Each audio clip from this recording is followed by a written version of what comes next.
The high desert of the Arizona Territory did not forgive. It was a place of blistering judgment, where the sun acted as both judge and executioner, and the only shade was found beneath the gallows or the buzzard's wing. Loretta McCrae understood this heat. It was inside her now, a radiating fire in her left shoulder where the bullet had torn through. She fell against the rough bark of a saguaro, the spines catching at the ruined silk of her traveling dress. Her lungs burned. She could still hear the gunfire, the splintering wood of the convoy wagon, the shouts of men whose faces were hidden by dirty bandanas. They had come out of the rocks like vipers, fast and silent, until the killing started. She had scrambled away when the driver fell. Her horse, a fine-boned mare, had screamed and dropped, a red ruin. Loretta had run. She had run until her kid boots were shredded and her throat was coated in alkali dust. Now, she could run no more. The masked men were gone, or perhaps they were still searching. She could not tell. The world had shrunk to the shimmering heat rising from the gravel and the agonizing pulse in her shoulder. She tasted copper. Ahead, a shadow stained the side of a sun-baked mesa, a dark mouth in the rock, an abandoned mine, perhaps a place to die. She stumbled toward it, her vision blurring. The heat was a physical weight, pressing her down. She took 3 more steps, and the desert floor rose up to meet her. The last thing she saw was the endless, unforgiving white of the sky before it all went black. Boone Travers was not looking for a woman. He was tracking a man named Silas Croft, a cheat and a backshooter with a $500 price on his head, payable in Tucson. Boone moved through the Badlands with a quiet economy of motion. His horse, a Grula gelding. As weary and tough as he was, he saw the smoke first, a thin plume of it miles back, where the trading route cut through the pass. Ambush! It was no concern of his, but it meant men with guns were in the area, and that complicated his hunt. He skirted the ambush site, climbing into the rocks for a better view. That was when he saw the tracks. Small, clumsy. A woman, running. She was bleeding. Bow-listlessness. A complication he did not need. He followed the trail, his rifle ready. Bandits often left one alive. For a time, he found her near the old Apache prospect hole. She was lying face down in the gravel, her fine, dark hair matted with sweat and dirt. She was small, and the dress, though ruined, was expensive. He nudged her with his boot. A low groan answered him. Alive. Boone sighed, the sound lost in the dry wind. He crouched, his movements sharp and practical, and turned her over.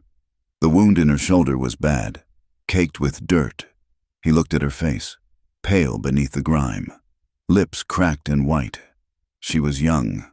His gaze fell on a small, leather satchel still clutched in her hand. He pulled it free. It was fine work, the kind of thing bought back east. He unlatched it.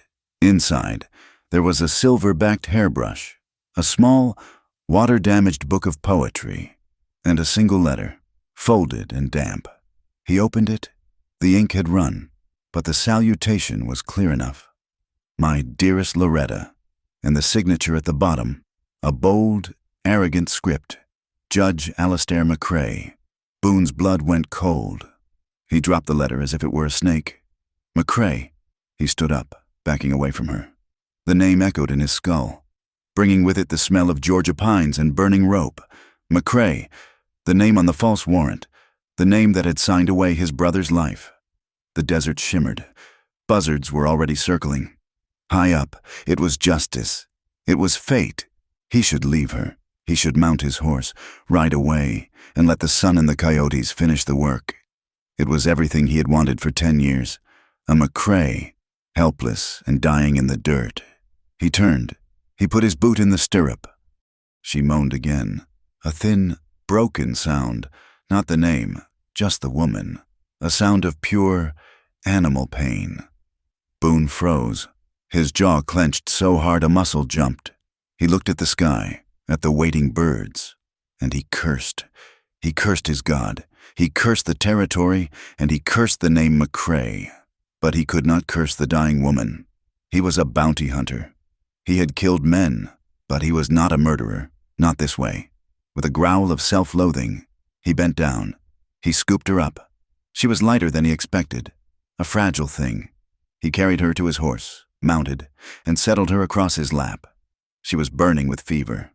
He knew a place, a line shack built into the canyon wall 2 miles north, a bolt hole he used when the weather turned or the law was too close. He kicked the grulla into a walk, the woman a dead weight against him, his mind a cold, dark storm. The shack was more cave than cabin. Dug into the red rock, it was cool and dark inside. He laid her on the narrow cot, the only piece of furniture besides a rusted stove and a small table. He worked with a grim efficiency. He lit the stove, boiled water from his canteen. He took his hunting knife and cut the expensive, blood-soaked fabric of her dress away from the wound. She wore fine lawn chemise beneath, trimmed with lace. He hated her for it. He ripped a strip from one of his own clean shirts, soaked it in the boiling water, and added a splash of carbolic acid from his saddlebag.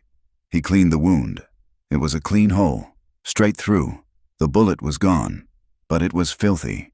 She stirred as the carbolic stung, crying out in a delirium, but she did not wake. He packed the wound and bound it tight, his touch rough, impersonal. He covered her with his bedroll. Then he sat on the floor, his back against the stone wall, his revolver in his lap. He stared at her in the dim light, and he let the hate burn. He was saving her, but he did not have to like it. Loretta woke to confusion. The world was not bright and burning. It was dark and cool, and it hurt. Her shoulder was a solid block of fire. She tried to move, and a gasp tore from her throat. "Stay still." The voice was low, rough. It came from the shadows. Her eyes flew open, straining in the gloom. A man. He was sitting in the corner, a silhouette against the sliver of light from the poorly fitted door. The ambush, the masked faces, the gunfire. "Who are you?" she whispered, her voice a dry rasp. "Where am I?" He did not answer immediately. He was cleaning his rifle. The methodical, metallic scrape of the cleaning rod, the only sound. "Get away from me!" She tried, pushing herself up on her good arm. The movement sent agony through her, and she fell back, whimpering. "Don't touch me, please!" "I'm not," he said. His voice was cold, not cruel, just empty. He gestured with his chin toward the table. "Water. Drink it." A tin canteen sat there, just out of her reach. She stared at it, then at him. He made no move to help her. He just watched. Anger, sharp and useless, cut through her fear. She gritted her teeth, sliding her legs off the cot. The floor was cold stone. She reached, her body shaking, and grasped the canteen. She drank, the water metallic and wonderful. When she finished, she looked at him again. "Who are you?" "The man who dragged you out of the sun," he said. He slid the rod back into the rifle. "The rest doesn't matter. Those men, the ones who attacked the convoy, gone. Are they looking for me?" "Likely." His brevity was its own kind of violence. He offered nothing. Loretta pulled the rough blanket up to her chin, her pride warring with her terror. She was the daughter of a judge. She was not used to being helpless. She was not used to this kind of man. He was built of leather and dust, and his eyes, barely visible in the dark, seemed to hold no light. "I have to get to Bisbee," she said, trying to sound firm. "You're not going anywhere," he said, as if to prove his point. The wind outside began to howl. It started as a low moan, then rose to a shriek. A fine silt of red dust began to pour through the cracks in the door. Boone stood and walked to the door, bracing it with a piece of timber. "Dust storm. We're trapped. Could be a day, could be 3. He turned back to her. In the gloom, his face was hard lines and shadow. "You just stay on that cot and keep quiet. You'll live." He sat back down, leaned his head against the stone, and appeared to sleep. Loretta watched him, her heart pounding a frantic rhythm against her ribs. She was alive, she was wounded, and she was trapped with a man who looked at her as if she were already dead. They were trapped for 3 days. The world outside the shack vanished, replaced by a roaring, suffocating wall of red-brown. The air inside grew thick, tasting of grit. The small space became a crucible. Boone was silent. He moved with a restless, caged energy, checking his ammunition, sharpening his knife until the blade gleamed. He offered her jerky and hardtack. The first time, she refused, her pride stinging. "Suit yourself," he shrugged. By the second day, hunger clawed at her. When he silently offered the jerky again, she took it. She chewed the tough, salty meat and felt the hot sting of humiliation in her eyes. He tended her wound once a day. His hands were rough, efficient. He never spoke while he did it. He would unwrap the bandage, clean the wound with more carbolic, and bind it again, pulling the cloth tighter than seemed necessary. Loretta flinched every time he touched her, but she refused to cry out. "Why?" she finally asked, her voice hoarse from the dust. He didn't look up from the bandage. "Why what? Why help me? You could have just left me." He finished the knot, his fingers pulling it tight. "I'm not them." "Who are them?" He finally looked at her. His eyes were gray, the color of winter ice. The kind of men who'd do that to a convoy. The kind of men who'd shoot a woman in the back. "You don't know what happened," she said, defensive. "I know what I found." He countered. He moved back to his corner. The silence stretched, filled only by the howl of the wind. It was Loretta who broke it again.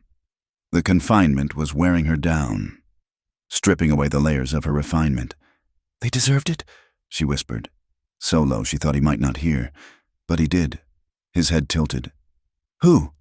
"My father's friends, the ones who run that territory. They're thieves." Boone said nothing. He just watched her. Loretta pulled the blanket tighter. The fever was making her talk, or maybe it was the fear.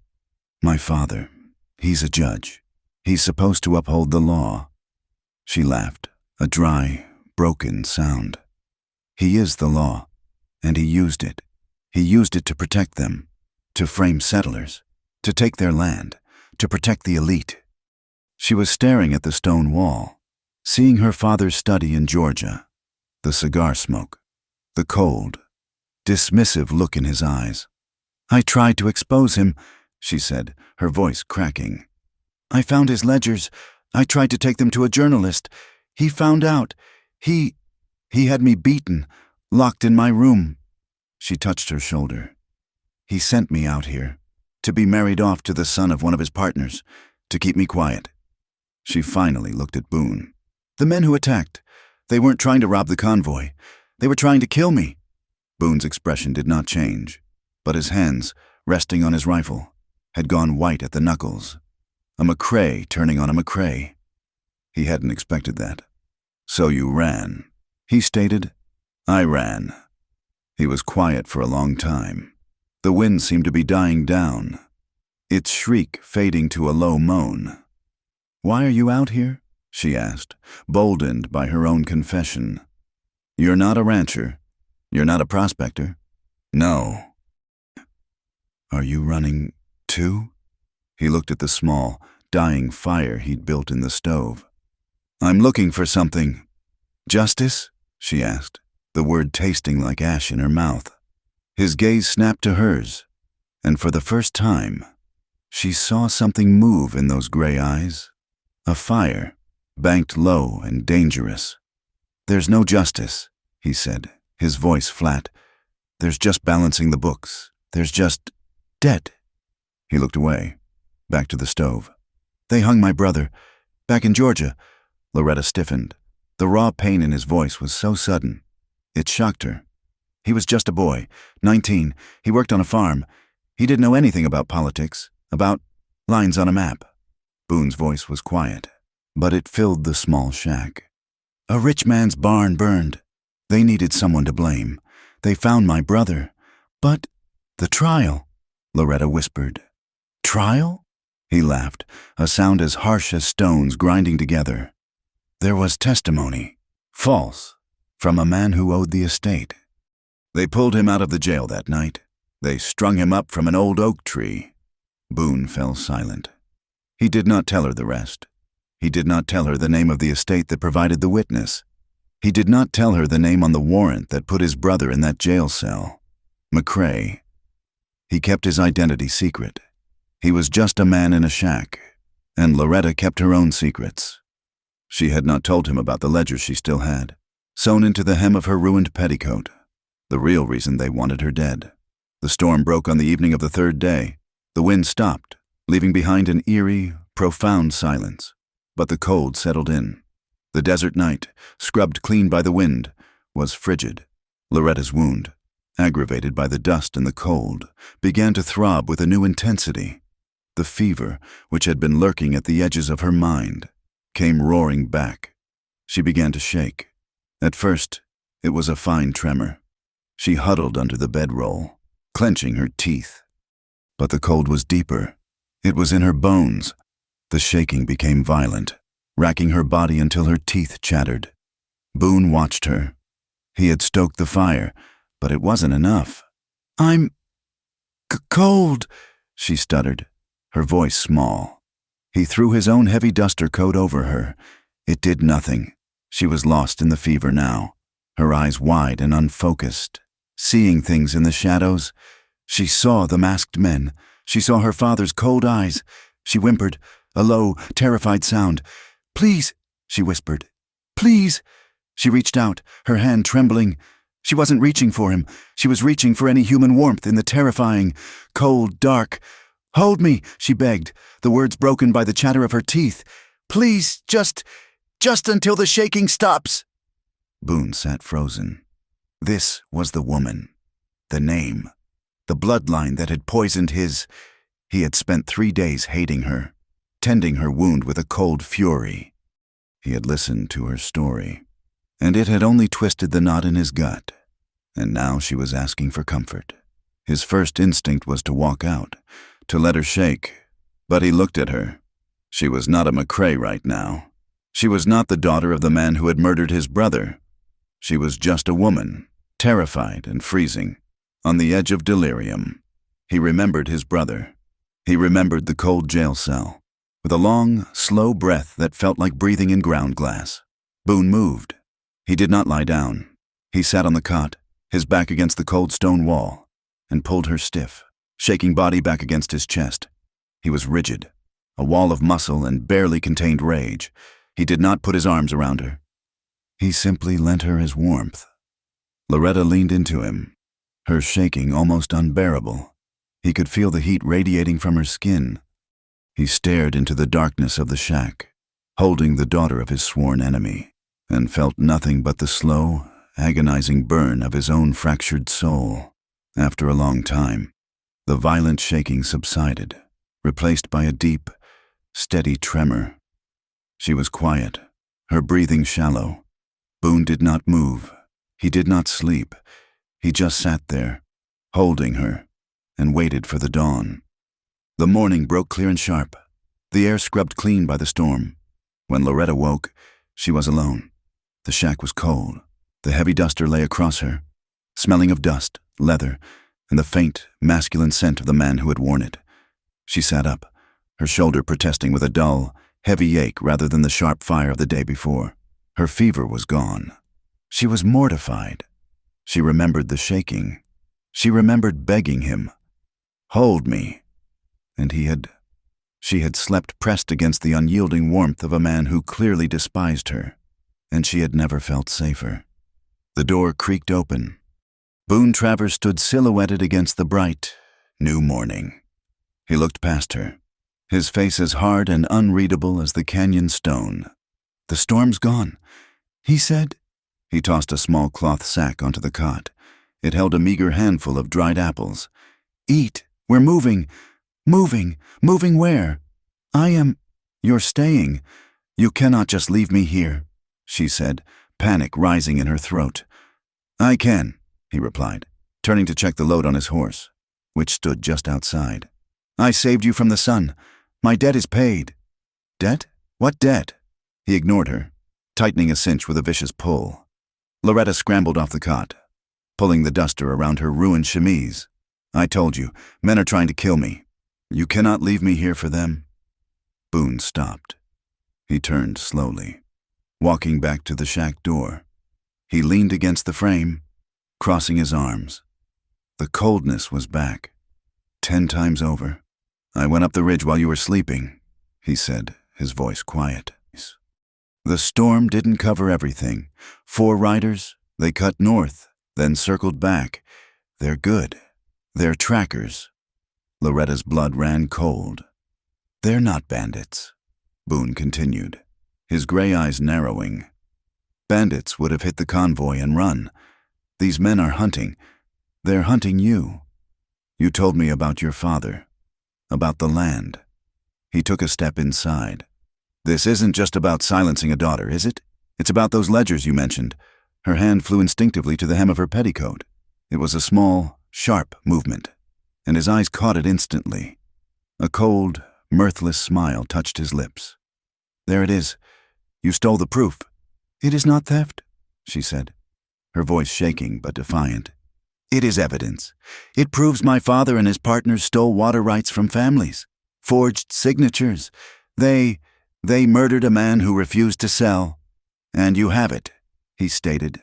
"I will not let you have it." I don't want it," he growled, pushing away from the wall. "I want nothing to do with it. That paper is a death warrant. And right now, you're standing too close to me." "Then take me to Bisbee," she pleaded. "It's a mining town. It's big. I can find the telegraph office, contact a federal marshal in Tucson. I can pay you." "Pay me?" he scoffed. "With what? Your good name?" The insult landed like a slap. Loretta drew herself up, her pride a fragile shield. "If you leave me, I will die. I know that. But if you are any better than the men who hunt me, you will not. You said it yourself. You are not them." She held his gaze. She did not know this man, but she had felt his warmth. She had seen the pain in his eyes when he spoke of his brother.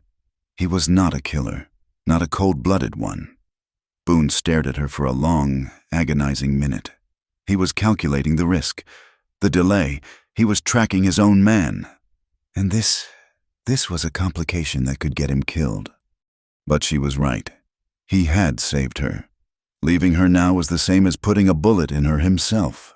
He turned, grabbed his canteen, and shoved it into her hands. "Bisbee, but we do it my way. You speak when I tell you. You ride where I tell you, and you do not slow me down. Understand?" "I understand. We ride west, then south, through the hard country. They'll expect you to take the easy trail. We won't." He looked her up and down, his gaze lingering on her ruined, flimsy clothes. He went to his saddlebag, pulled out a spare set of canvas trousers and a worn, gray wool shirt. He threw them at her feet. "Put these on. We're burning that dress. It's too easy to spot." The journey was brutal. Boone set a pace that assumed she was as strong as he was. She was not. The landscape was a place of thirst and thorns. They moved through narrow slot canyons where the sun never reached, the air cold and damp. They climbed ridges of broken shale that cut at her hands and shredded the borrowed boots he had provided, which were 3 sizes too large. Loretta had been raised in drawing rooms and gardens. This was a physical hell she had never imagined. Her muscles screamed. Her shoulder throbbed. The sun beat on her, and the horse he had allowed her to ride, a pack animal, not a riding horse, was stubborn and mean. But she did not complain. She bit her lip until it bled, but she kept up. Boone watched her. He saw her sway in the saddle from exhaustion. He saw her wince every time she had to use her left arm to mount. But she never asked him to stop. She just clenched her jaw, her green eyes bright with a defiant fire. This stubbornness, this refusal to break, began to wear on him. It was easier to hate the memory of a name. It was harder to hate the woman sweating and bleeding in front of him. On the 3rd day, they stopped in a box canyon, hidden from the sky by high, sheer walls. "Get down," he ordered. She slid from the horse, her legs trembling. Boone pulled his spare revolver from his saddlebag, a heavy .44 caliber Colt. He checked the cylinder, then shoved it into her hand. Her hand sank under the weight. "What is this?" "That's your problem," he said. "You're a liability. If they find us, I'll be too busy to watch you. You need to know how to use this." "I have never fired a gun. You're about to—" He was a harsh teacher. He stood behind her, his voice devoid of patience. "Not like that. Plant your feet. You hold it like it's a snake. It'll jump back and bite you." He reached around her, his arms caging her in. His left hand covered hers, forcing her grip. His right hand settled her left arm, pushing it out. He was close. She could feel the heat of his body, smell the gunpowder and sweat on his skin. Her heart hammered against her ribs, and it had nothing to do with the gun. "Breathe out," he commanded, his voice low by her ear. "Aim for that flat rock. Squeeze the trigger. Don't pull it." She flinched, squeezing her eyes shut, and pulled. The explosion was deafening in the narrow canyon. The recoil slammed her back against his chest. The shot went wide, kicking up dust 10 feet to the left. "I told you not to pull it," he said, his voice tight. He stepped away, leaving her cold. Again. She was clumsy. She was afraid of the noise, of the power in her hand, but she was more afraid of the men hunting her. She recocked the hammer, aimed, and tried to squeeze. She missed again. "I cannot do it," she said, frustrated, tears stinging her eyes. "Then you'll die," he said flatly. Again. She hated him. She hated his coldness, his dismissal. She raised the gun, her arms shaking with effort. She focused on the rock, on the memory of the masked men, on her father's cruel face. She squeezed. The bullet struck the rock, sending a chip of granite flying. She stared, stunned. "Again," Boone said. She fired 4 more times. She hit the rock twice more. It was not good, but it was not nothing. She turned to him, breathing hard, a small, fierce pride on her face. He simply nodded, taking the revolver from her. "Don't use it unless you mean to. A warning shot just tells them where you are." He holstered the weapon and turned back to the horses. "We camp here tonight." That night, the fire was small, built in a deep pit to hide the light. The silence of the desert was absolute. They ate in silence. Boone sat across the small fire, cleaning his rifle, his attention on the weapon. Loretta watched the way his hands moved. "Sure, economical, dangerous. You said, back in the shack," she began, her voice quiet. "You said they hanged your brother in Georgia." His hands stopped, just for a second. He did not look up. "I did. I am sorry." She said. He grunted, resuming his work. "My father," she continued, "he was the one who taught me about justice. He would read to me from law books. He spoke of honor. He spoke of the truth as if it were a solid thing, something you could hold." She looked into the flames. "The men he framed, the ones whose land he stole, they were poor. They were farmers, immigrants, men like your brother." Boone looked up, his eyes catching the firelight. He called them obstructions. He said they were standing in the way of progress, of wealth. He said the law was a tool, meant to build things, but he used it as a hammer, to break people.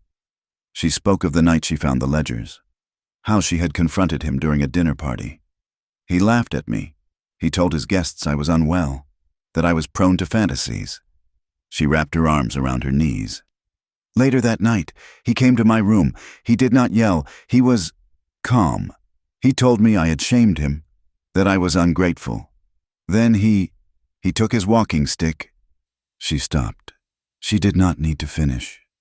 The memory of the pain, the humiliation, was thick in her throat. "He locked me in the attic for 3 days. When he let me out, he told me I was being sent west, to Arizona, to marry a man I had never met, a partner in his crimes, to be rid of me." Boone had stopped cleaning his rifle. He was watching her, his face a mask of stone, but the muscle in his jaw was working. "He sounds like them," Boone said, his voice a low rasp. "He is them," she whispered. Boone looked away, toward the darkness beyond the fire. "My brother, Tom, he was soft. He liked books. He was working for a man named Thatcher, just mending fences. He paused. When Thatcher's barn burned, they needed someone. Tom was new. He was poor. He didn't have a name. Boone's hand tightened on the rifle stock. I was up north, working a cattle drive. I didn't find out until I got back. He was already in the ground. They said he had a trial, but it was just a formality. A man from a powerful estate nearby swore he saw Tom running from the fire. A false witness, Loretta said. A false witness. Boone agreed. Paid for, I'm sure. I went to the judge. I went to the sheriff. They told me the matter was closed. His voice was flat. Dead. When a man with a name and money points his finger, the law doesn't look. It just ties the knot. He fell silent. He did not tell her the name of the estate that had provided the witness. He did not tell her that the signature on the arrest warrant, the one that had put Tom in that cell to be lynched, was that of Judge Alistair McCrae. He looked at her, at this woman who bore the name of his nightmare, and he felt a toxic brew of guilt and rage. She was a victim of the same poison that had killed his brother, and he was protecting her. The tension between them changed. It was no longer the sharp edge of captive and captor. It was something heavier, more complex. He watched her more. He watched the way she tucked her hair, now cut short with his hunting knife to keep it manageable, behind her ear. He watched the intelligence in her eyes when she studied the land, trying to learn as he did. He watched the way she moved, the innate, unconscious grace that survived even in his rough canvas trousers. She was aware of his gaze. It was no longer cold. It was assessing. It lingered on her face, her hands, her throat. It made her skin prickle. She found herself watching him, too, the way he moved, with a predator's silence, the breadth of his shoulders under the worn shirt, the scars on his knuckles. He was a hard man, a violent man, but she had seen his pain. She had felt his controlled warmth.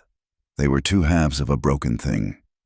On the fifth night, they found a miracle. A small, spring-fed stream cutting through a grove of cottonwood trees. The air was cool and smelled of damp earth. We rest here tonight, Boone said. A full night. He began unsaddling the horses. Loretta looked at the stream. It was clear, deep enough in one pool to bathe. She looked down at herself.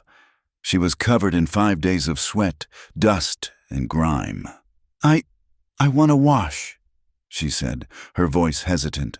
Boone paused. He looked at the stream, then at her. He nodded, turning his back to her and walking toward the edge of the grove. I'll take first watch. Don't go far. Don't make noise.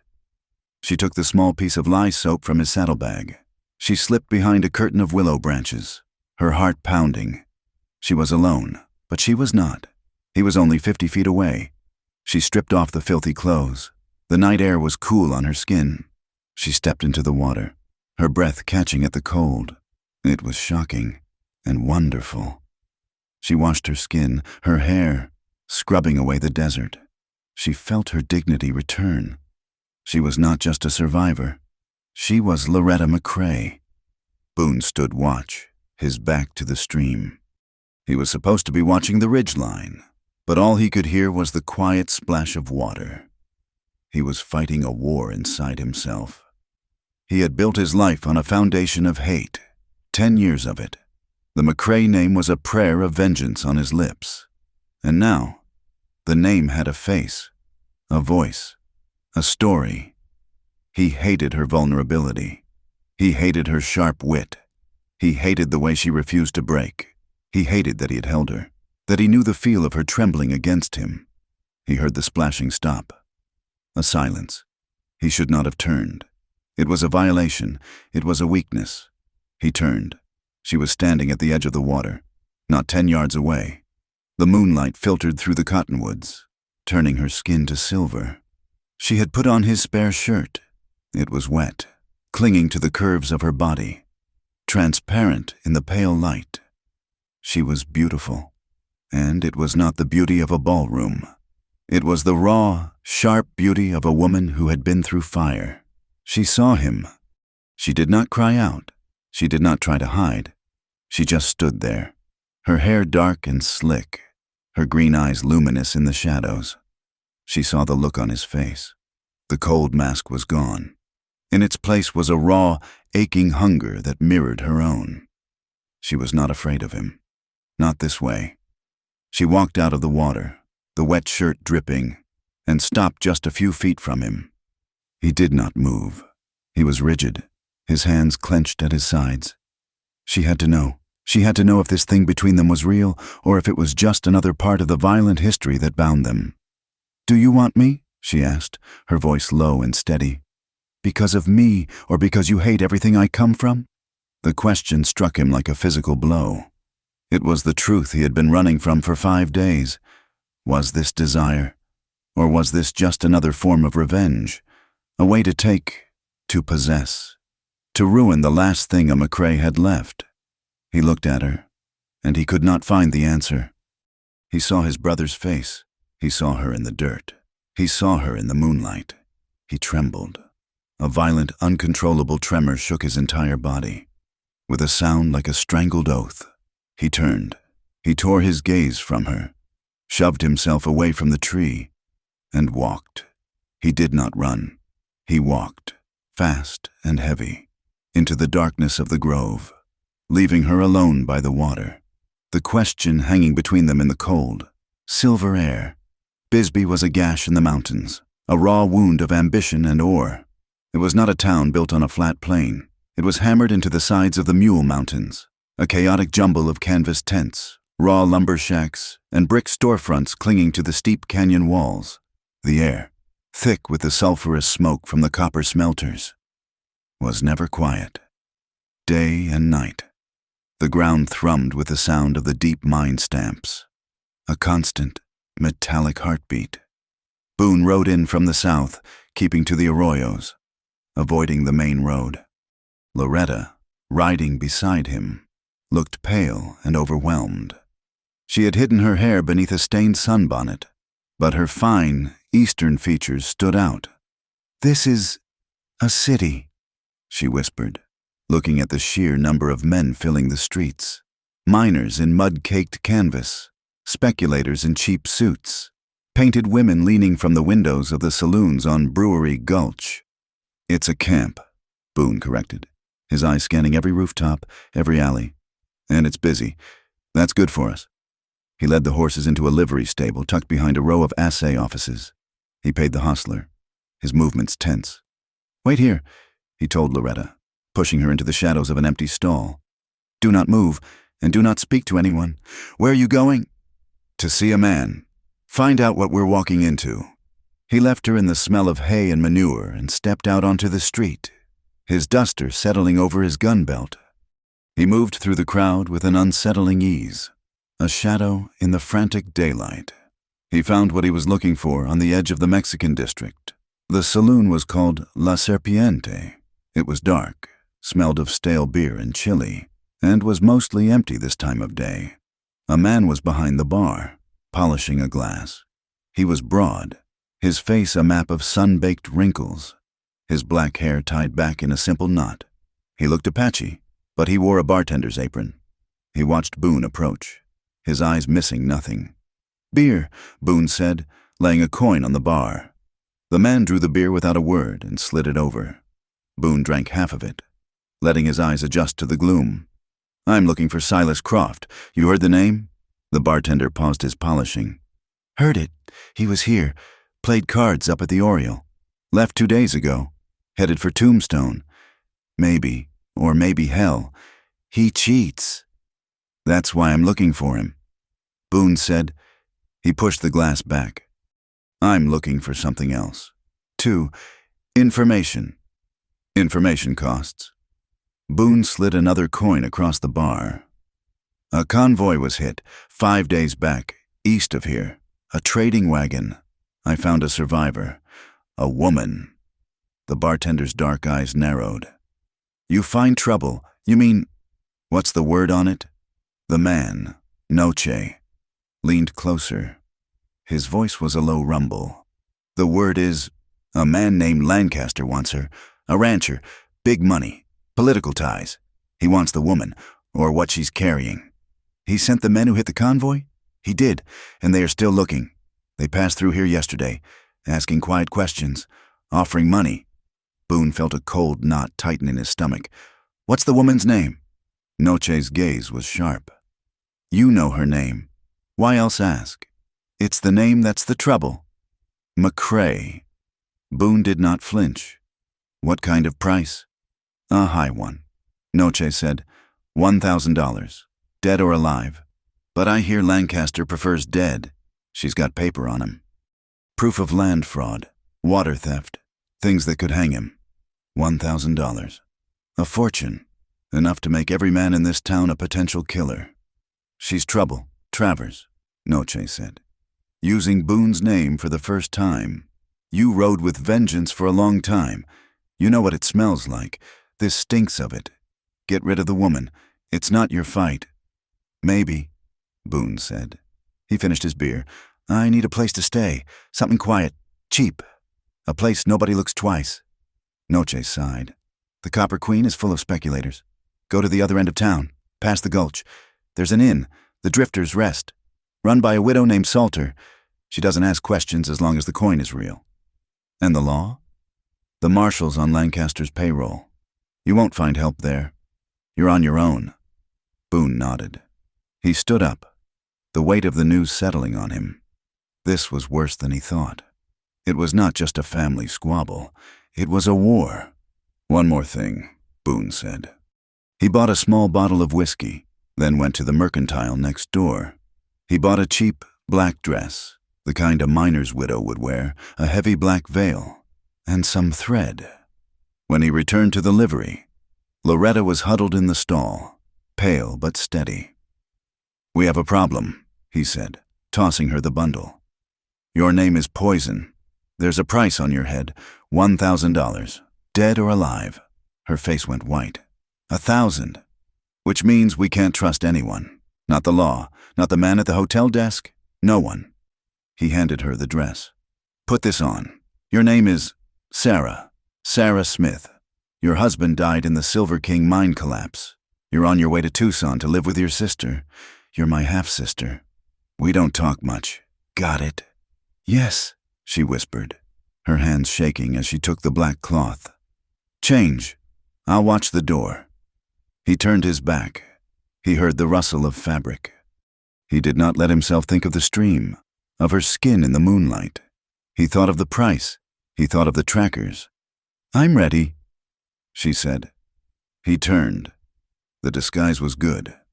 The severe black dress, combined with her genuine pallor and the grief that haunted her eyes, was convincing. When she lowered the veil, she was just another shadow, another piece of the camp's daily tragedy. Stay close, he said, and keep your head down. The Drifter's Rest was a 2-story fire trap sagging at the end of a muddy alley. The sign was missing 2 letters. Boone entered, leaving Loretta on the covered porch. The lobby was just a small room with a desk. A woman with weary eyes and graying hair looked up from her mending. Looking for a room, Boone said. My sister and me, just for the night, maybe 2. The woman, Salter, looked past him, at the veiled figure on the porch. Grief's a hard road, she said, her voice flat. Lost my own in the number 3 shaft. $5 for the night, in advance. Boone put the silver on the counter. Just one room? Just one room left. Number 7, top of the stairs. She handed him a key tied to a block of wood. And we don't tolerate noise or trouble. We're quiet folk, Boone said. The room was a box. It was perhaps 8 feet square. It contained a small, warped dresser, a ceramic wash basin, and a single, iron-frame bed. The mattress was thin, the blankets coarse. The window looked out onto a wall of rock. Boone shut the door. The lock was a simple bolt, flimsy and old. For a long moment, they just stood there. The space was so small they were almost touching. He could smell the lye soap from her bath, mixed with the dust of the road. Loretta lifted her veil. Her eyes met his. And then they both looked at the bed. It's all there was, he said, his voice rough. I understand. She sat on the edge of the mattress, her hands folded in her lap. She looked like a bird in a cage. Boone stayed standing. He checked the window. It was painted shut. He braced the flimsy door with the room's only chair. He was trapping them in. He was trapping himself in with her. Night fell. The sounds of Bisbee, muffled by the walls, crept in. A tinny piano from a distant saloon, a drunken shout, the low thrum of the stamps. Boone sat on the floor, his back against the wall, his rifle across his knees. "You should sleep," he said, staring at the door. You will not sleep on the floor." Loretta said, "Your shoulder, your own wounds. I saw you favoring it." "I'm fine. You are not, and I am not a child." She moved, pressing herself flat against the wall, leaving more than half the bed empty. "It is a bed. We are two people who need to rest. That is all." He looked at her. He looked at the sliver of mattress. He knew it was a lie. It would never be all, not after the stream, not after her question. But he was tired. His body ached from the ride, and his mind was worn raw from the tension. He stood, unbuckled his gun belt, and laid it carefully on the floor within arm's reach. He kept his revolver tucked into his trousers. He lay down on the mattress, his back to her. The springs screamed in protest. He was rigid, his muscles coiled tight, trying not to touch her. The bed was small. It was impossible. His back was pressed against her side. He could feel the warmth of her through the thin wool of his shirt and the black cloth of her dress. It was torture. Neither of them slept. An hour passed. 2. The silence in the room was louder than the noise outside. Loretta could feel his entire body, tense as a drawn bowstring. She could feel the heat of him. She remembered the safety of his arms during the dust storm. She remembered the hunger in his eyes at the stream. She could not bear the lie of their separate, silent tension. She turned, slowly. She was now facing his back. She saw the ridge of his spine, the broad muscles of his shoulders, and she saw the scar. Near his left shoulder. She had seen it when he bathed. A puckered, star-shaped mark of old violence. It was not the only one, but it was the one she could reach. She lifted her hand. It trembled. She hesitated, her fingers hovering over his skin. Then, she touched him. She laid her palm flat against the scar. Boone's whole body went rigid. A sharp breath hissed through his teeth. He did not pull away. He did not move at all. "You carry your own past," she whispered, her voice thick. "It's not just your brother, it's all of this." Her touch was not one of passion. It was one of acknowledgement. It was a comfort, and it was that comfort that broke him. He turned, slowly, rolling onto his back, then onto his side, to face her. The space was so small their noses were inches apart. His eyes were dark, filled with a storm of conflict. He saw her, not the name, not the price on her head. Just Loretta, her green eyes, wide and afraid, but also impossibly brave. "You should not have done that," he breathed. "I am tired of being afraid," she whispered back. He closed the distance. His kiss was not gentle. It was a collision. It was desperate, hungry, and filled with all the pain and rage of the last 10 years. It was the kiss of a man starved, and not just for a woman. He was starved for release, for a single moment when the ghosts in his head went silent. His hand came up to her hair, tangling in the short strands, holding her head as if he were a drowning man. Loretta gasped into his mouth, but she did not pull back. She met his hunger with her own desperation, her own fear. Her hands clutched at his shirt, pulling him closer. This was not a surrender. It was a claiming. It was years of pain pouring into a single, unsteady moment. His beard was rough against her skin. He tasted of whiskey and dust. He moved, his body half covering hers. His hand slid from her hair to her throat, his thumb tracing the line of her jaw. It was a rough, calloused touch, but it was electric. He kissed her again, deeper, a groan of pure, animal longing rising from his chest. He was losing himself. He was drowning in her. His hand moved down, from her throat to the high collar of the black dress.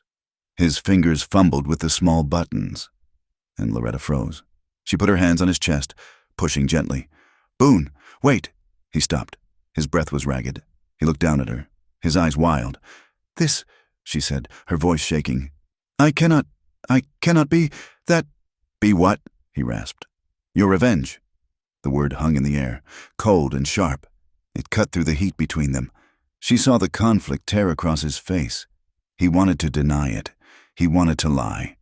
"This is not a game to me," she whispered, tears welling in her eyes. My life is over. The one I knew. My name is ruined. I am being hunted. This is all I have left." She touched her own body. "And I will not give it to your hate." She looked at him, her gaze unwavering. "Do you want me, or do you want to destroy a McCrae?" It was the same question she had asked at the stream, but now there was no walking away. "Only if you swear it," she whispered. "Only if you swear it's not revenge." Boone looked at her. He saw the truth. He had taken her in, protected her, but he had never let go of the hate. It was tangled up in the desire. He had hated her. He had hated himself for wanting her. His guilt was a physical thing, choking him. He knew, in that moment, that if he took her as part of his vengeance, he would be no better than the men who lynched his brother. He would be just like her father. He looked at her, at the strength that had refused to break in the desert, at the woman who had touched his scar. "It started," he admitted, his voice barely audible. "It started as hate. I won't lie to you.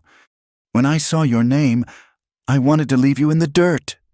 She flinched, but he held her gaze. "It is not that now," he said, and he realized, as he said it, that it was the truth. "I swear it. Loretta, this is not revenge." He waited. He had given her the only truth he had. She searched his eyes, looking for the lie. She found pain. She found desire. She found a deep, weary honesty.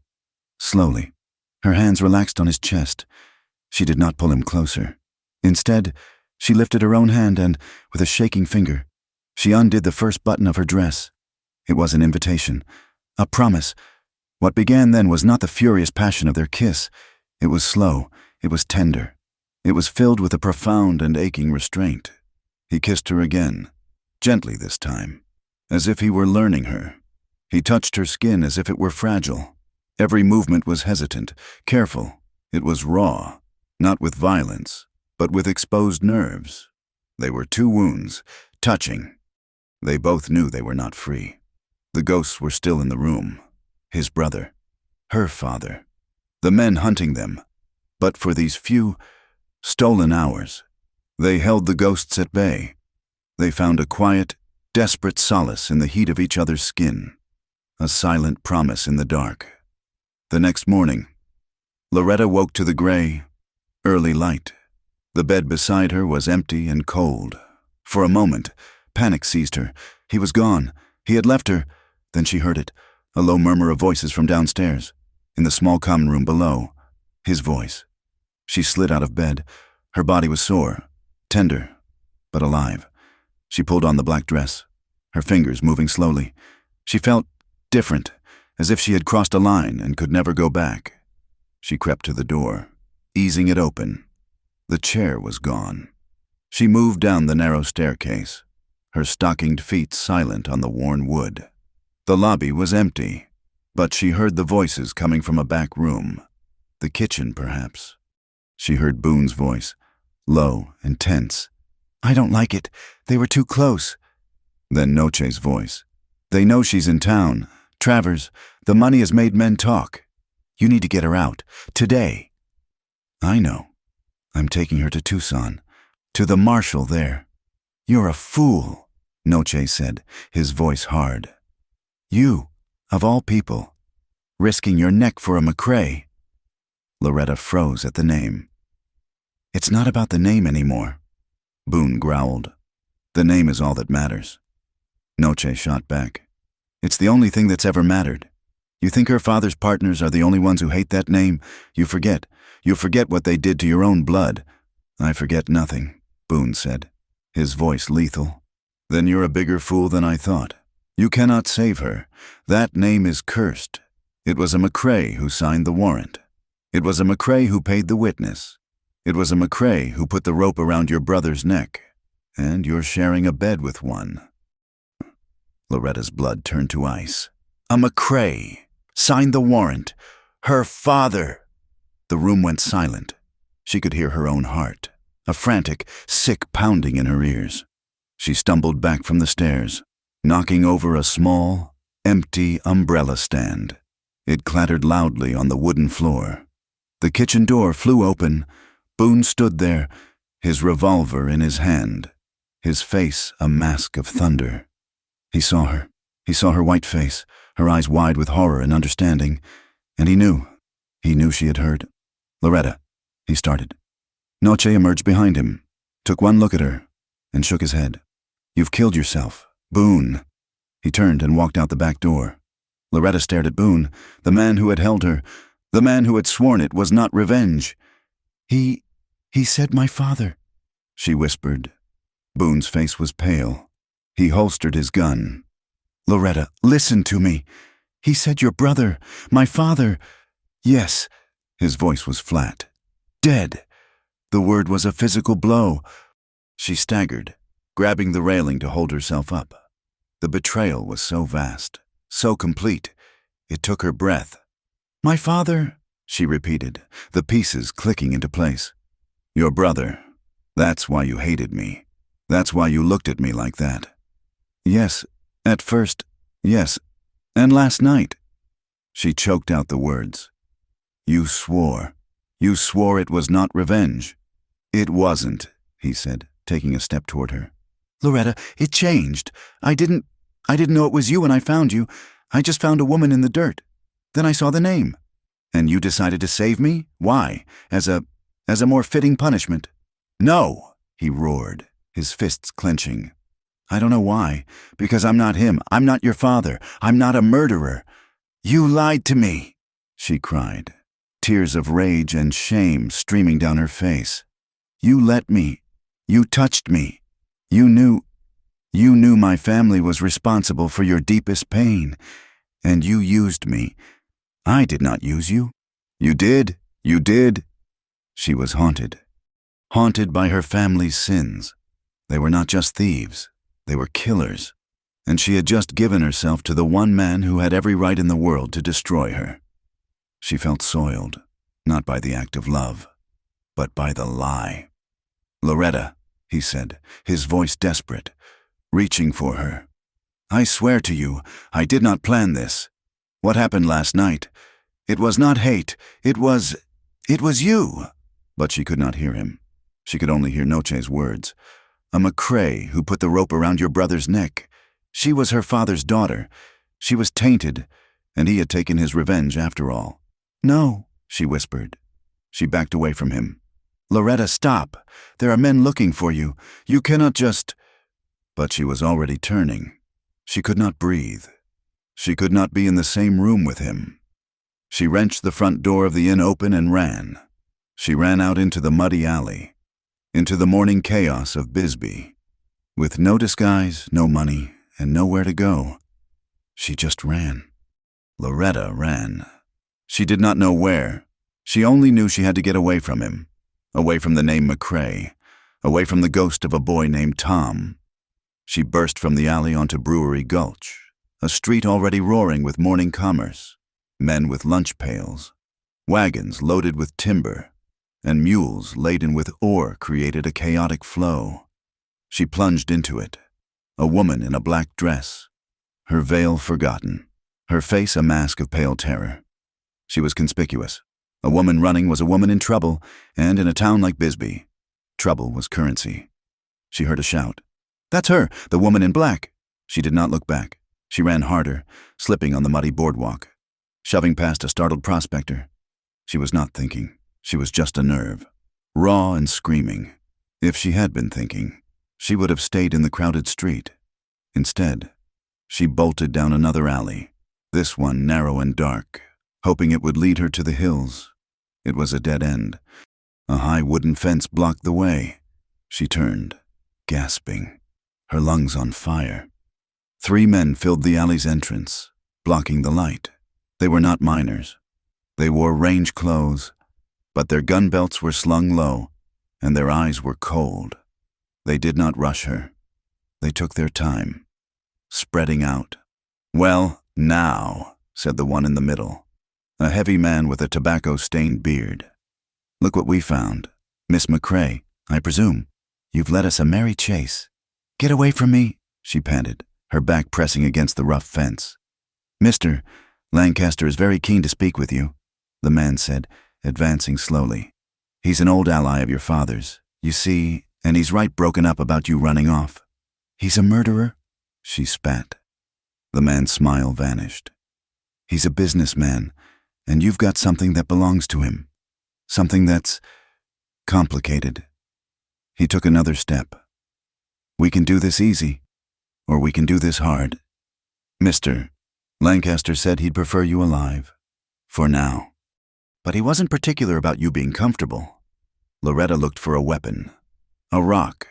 A broken bottle. There was nothing. When the man lunged, she fought. She clawed at his face, kicked at his shins. It was useless. He grunted, annoyed, and backhanded her. The force of the blow snapped her head back, and the world exploded in white stars. She was vaguely aware of being dragged, of a rough canvas sack being pulled over her head, cutting off the light in the air. She was thrown over a horse like a sack of grain. The last thing she felt before the darkness claimed her was the agonizing throb in her shoulder and the overwhelming, suffocating sense of her own failure. Boone stared at the empty doorway. The clatter of the umbrella stand echoed in the small, silent inn. "Damn her," he whispered. "Damn her pride." He was already moving, buckling his gun belt. He burst onto the porch. He saw her. A flash of black at the end of the alley, turning onto the gulch. "Loretta!" He ran, shoving his way through the same crowd, his eyes scanning. He was a hunter, and his prey was visible. But then he saw the other men, the 3 men who had been watching the inn. He saw them spot her. He saw them follow. "No!" he growled. He ran faster, but the street was too crowded. A heavy freight wagon, drawn by a team of 10 mules, blocked his path. He cursed, slamming his fist on the wagon's side, trying to push through the animals. By the time he got around it, the alley was empty. He ran to the dead end. He saw the tracks in the mud, the scuff marks. A small, black button from her dress lay half buried in the dirt. He bent and picked it up. He closed his fist around it, the small disc pressing into his palm. He was alone. She was gone. The old rage, the one he had lived with for 10 years, came back. It was a cold, familiar fire in his gut. But it was different now. It was not aimed at her. It was aimed at the men who took her.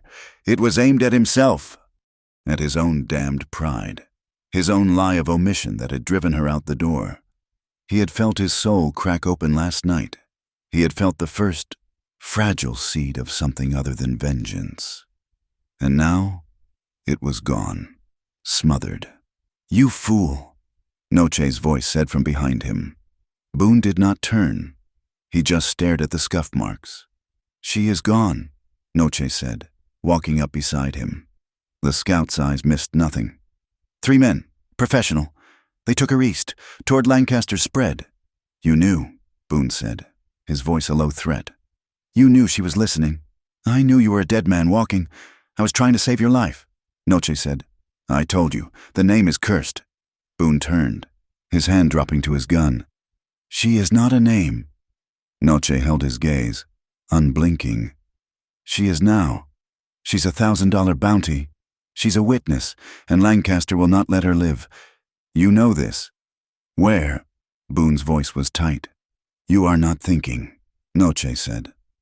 "You are thinking with your blood. You go to Lancaster's ranch, you die. He has 20 guns. I don't care. Where?"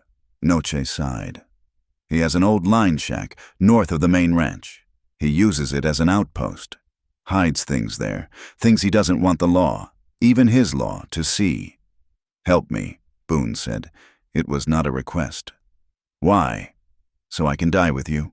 For a McCrae. Because you are not him, Boone said, throwing Noche's own words back at him. You are not Lancaster. You're not my brother's killer.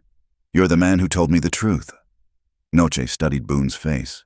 He saw the rage, but he also saw the raw, terrifying desperation beneath it. This was not the cold bounty hunter he knew. This was a man on fire.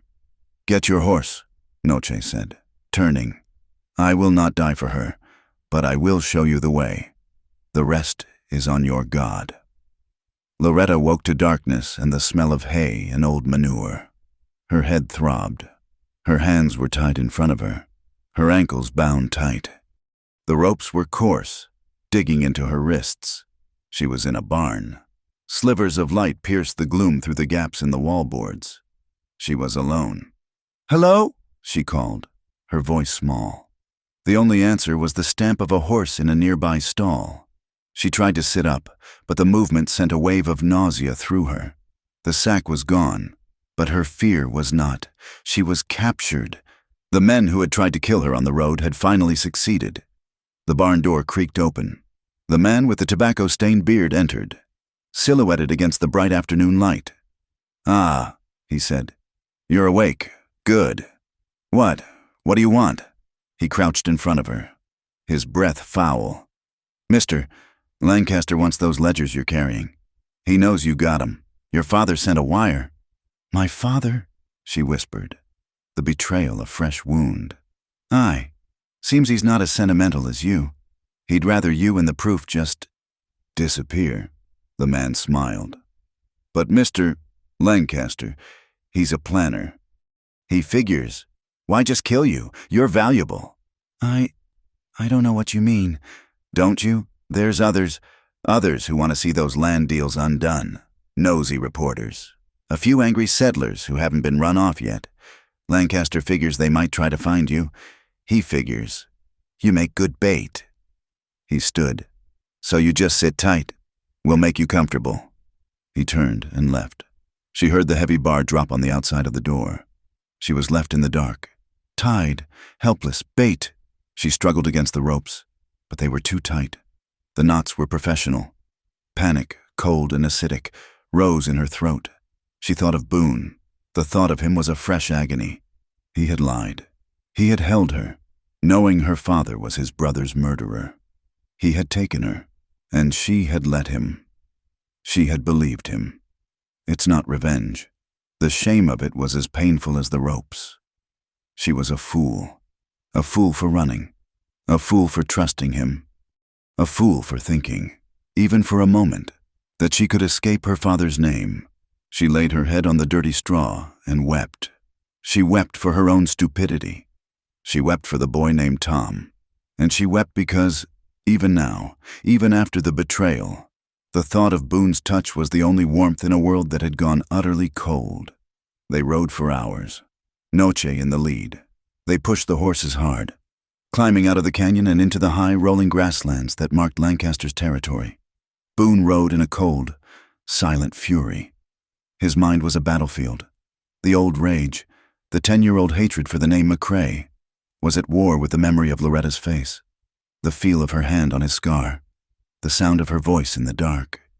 She is your vengeance, a voice in his head whispered.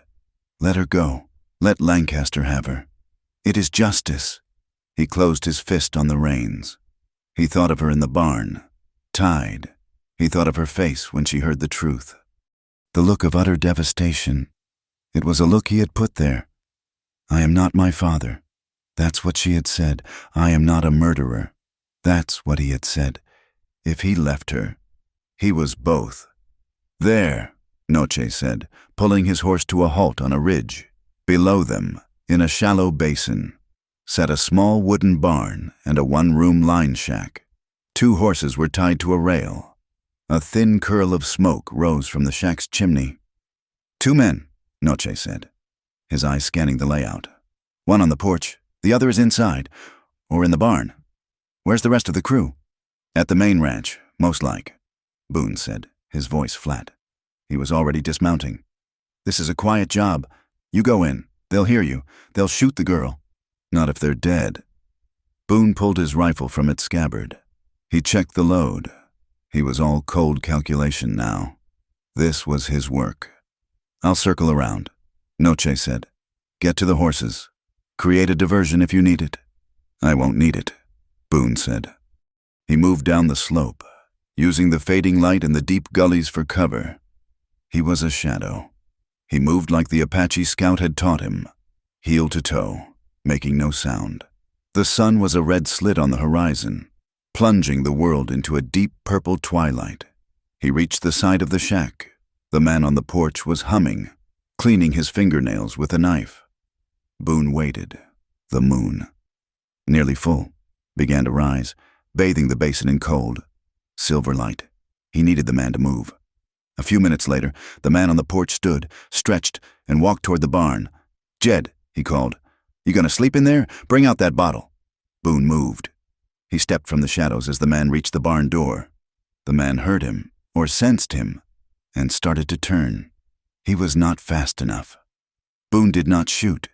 He used his knife. He covered the man's mouth with one hand, stifling the shout, and drove the blade up under his ribs. Once.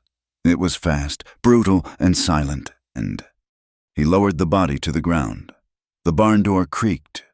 What's that? You got it? A second man stepped out, holding a lantern. He was the heavy man with the stained beard. He saw Boone. His eyes went wide. He dropped the lantern and grabbed for his gun. Boone was already firing. His revolver barked twice. The shots were deafening in the quiet basin. The man was thrown back against the door frame and slid to the ground. Boone did not wait. He kicked the barn door open. Loretta. It was dark inside. The lantern had gone out. Boone! Her voice was a terrified whisper from the back.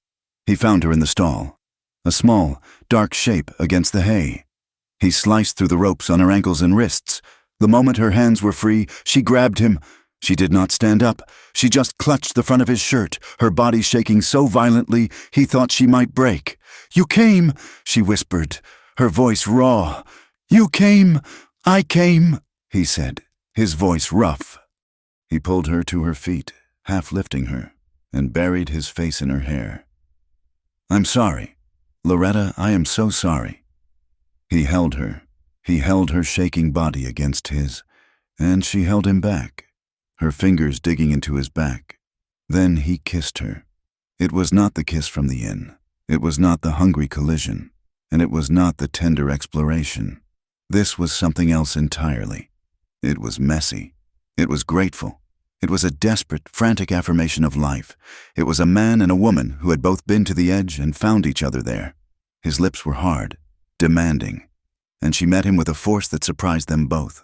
It was the taste of gunpowder, tears, and a passion that burned brighter than any vengeance. Gunfire erupted from the shack. A bullet splintered the door frame. They heard, Boone said, breaking the kiss. He pulled her with him. Noche. Noche was there, with their horses and the two from the rail. Took you long enough, the scout grumbled, firing a shot back at the shack. More are coming. I saw dust. Get her on, Boone yelled, throwing Loretta onto his own grulla. He swung up behind her, his arms caging her against his chest. Ride, he yelled. Ride for the rocks. They fled into the high, broken country, the moon lighting their way. They rode hard for an hour, the sound of pursuit fading behind them as Noche led them through a maze of canyons and dry riverbeds that no posse could navigate in the dark. They finally stopped in a narrow defile, a deep crack in the stone, barely wide enough for the horses. We hide here, Noche said. The cave, up there. They will not find us. The cave was small, a shallow hollow in the rock, but it was deep enough to hide them. It was utterly dark. No fire, Boone commanded. They'll see the light for miles. Noche took the first watch at the mouth of the cave, a rifle across his lap. Boone led Loretta into the deepest part of the shadow. She was still shaking. The adrenaline was gone, leaving only the cold and the shock "Here," he said, pushing his bedroll toward her. "Sit." She sat, her teeth chattering. He sat beside her. The darkness was absolute, a velvet black that erased them. There was only the sound of their breathing and the howling of the wind outside. He took his canteen and a cloth. He found her hand in the dark. His fingers were gentle. He wet the cloth and began to dab at her wrists. They were raw, the skin broken and bleeding from the ropes. "I'm sorry," he whispered again. His voice was thick. "For all of it, for the lie, for my hate. I never meant for this." Loretta said nothing. She let him tend to her. His touch was so gentle. This was the man who had, just an hour ago, slaughtered 2 men without blinking. This was the man who had lied to her. This was the man whose brother her father had murdered. A sob broke from her. It was not loud. It was a choked, painful sound. She was not crying from the trauma of the barn. She was crying from the impossible, aching confusion in her heart. "Why?" she whispered, the tears streaming down her face. "Why am I not afraid of you?" She clutched his hand, the one holding the cloth. "I should hate you. You let me believe. You took me, and it was all a lie." "It was not a lie," he said, his voice fierce in the dark. "Last night was not a lie. The hate was the lie I told myself for 10 years. When I saw you at the stream, when I held you in the storm, that was the truth. I was too much of a coward to see it." He pulled her closer. "I hate your father. I will always hate him. But you, Loretta, you are not him. You are the only good thing I have touched in 10 years. She cried. Then she wept for her father's sins. She wept for the boy, Tom. And she wept because, in the midst of all this death and betrayal, she wanted this man. She trusted him, even when her mind screamed that she was a fool. Her body, her soul, knew he was telling the truth. He held her, letting her cry. He just held her. When the tears subsided, a new silence settled between them. It was not the tense, angry silence of the line shack. It was not the hesitant silence of the inn. It was something new. She leaned her head on his shoulder. He could feel the dampness of her hair. "I am so tired," she whispered. "Tired of running, tired of being a McCrae." "I know," he said. She lifted her head in the dark. He could not see her, but he felt her move. She touched his face, her fingers tracing the line of his jaw. I am not that weak girl my father locked away," she said. Her touch was not hesitant. It was a choice. He turned his head and kissed her palm. This time, when they came together, it was not in anger or sorrow. It was not in the desperate, grasping need of their reunion. It was in soft defiance. It was a quiet, deliberate act. It was two people, broken and hunted, choosing to heal each other in the only way they knew how. It was a claim. His hands moved over her, not with hunger, but with a kind of reverence. Her touch was not one of surrender, but of equal partnership. They were pushing back against all the ghosts, all the blood, all the pain that had tried to keep them apart. In the absolute darkness of the cave, their union was not a desperate escape.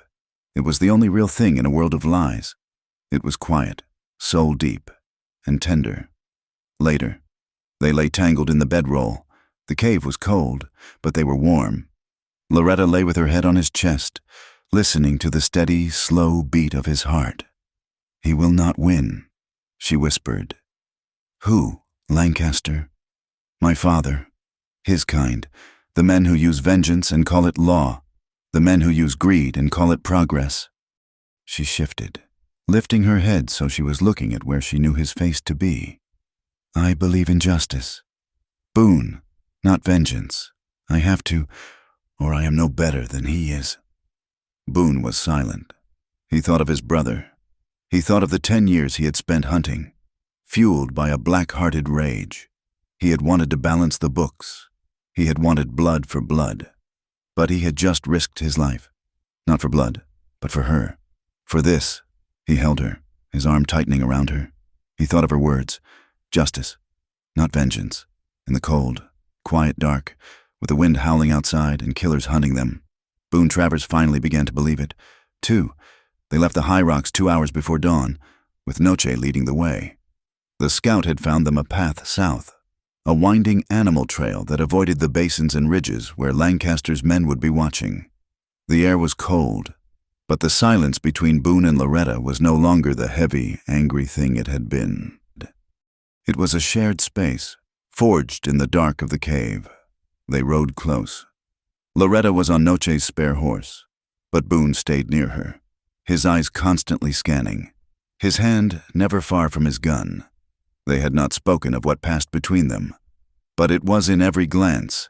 The defiance, the choice, had bound them. "Tombstone is 2 days' ride," Noche said, his voice low as the sun began to streak the sky in pale gray.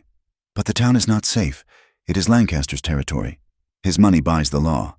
"Not the federal marshal?" Loretta insisted. She had the ledgers, wrapped in oilcloth, secured deep in Boone's saddlebag. The ruined dress was gone, and with it, the last trace of the woman who had fled Georgia. "He's a U.S. Marshal. He answers to the government, not a local rancher." "If he is an honest man," Noche said. "We have to believe he is." Boone said, his voice was flat, resolved. "It's the only way. Justice, not vengeance." He said the words, testing them. They felt heavy, unfamiliar. They rode through the morning, the heat building. They were in the open now, a vast, rolling expanse of dry grass and prickly pear. The landscape was beautiful, and it was deadly. Every swell in the land could hide a rifle. Noche, riding 100 yards ahead, suddenly raised his hand. Boone pulled his horse up, instantly shoving Loretta behind him, his rifle already out of its scabbard. "Dust," Noche called, riding back. 5, maybe 6 riders, coming hard from the east. "Lancaster," Boone growled. "They have seen us. We cannot outrun them in the open." Noche pointed to a line of broken hills, 2 miles distant. "We have to make for the rocks. Go!" Boone yelled at Loretta. "Ride!" She kicked her horse, and the 3 of them bolted across the plain. The sound of gunfire cracked behind them. A bullet whined past Boone's ear. "They're close," he yelled. "Too close. Split," Noche commanded. "I will lead them south. You take her to the rocks." "Go!" "Noche, no." Boone started. "It is not a request. Travers, you are slow with her. I am fast alone. Go!" Noche wrenched his horse's head around, firing his rifle back at the riders, whooping a challenge. 4 of the riders veered off, taking the bait, but 2 of them did not. They kept coming, focused, their horses fresh. "Damn him," Boone said, seeing the 2 riders. He grabbed Loretta's reins. "Come on!" They raced for the hills. They were a 1/4 mile away, 1/2 mile. The bullets were closer now, kicking up dust around their horses' hooves. Boone looked back. He saw the lead rider clearly, a big man on a fine black horse. He was not a hired hand. He was wearing a dark, expensive suit coat. "It's Lancaster," Boone said, his voice tight with a cold fury. "He came himself. He wants the ledgers." Loretta cried. "He wants my head," Boone corrected. "He's angry." They reached the edge of the rocks, a jumble of granite boulders and stunted juniper. They leaped from their horses, scrambling for cover. Boone pushed Loretta behind a massive, flat rock. "Stay down. Do not move." He rested his rifle on the stone, took aim at the first rider, and fired. The man screamed and fell from his saddle. Lancaster, the second rider, did not slow. He was enraged.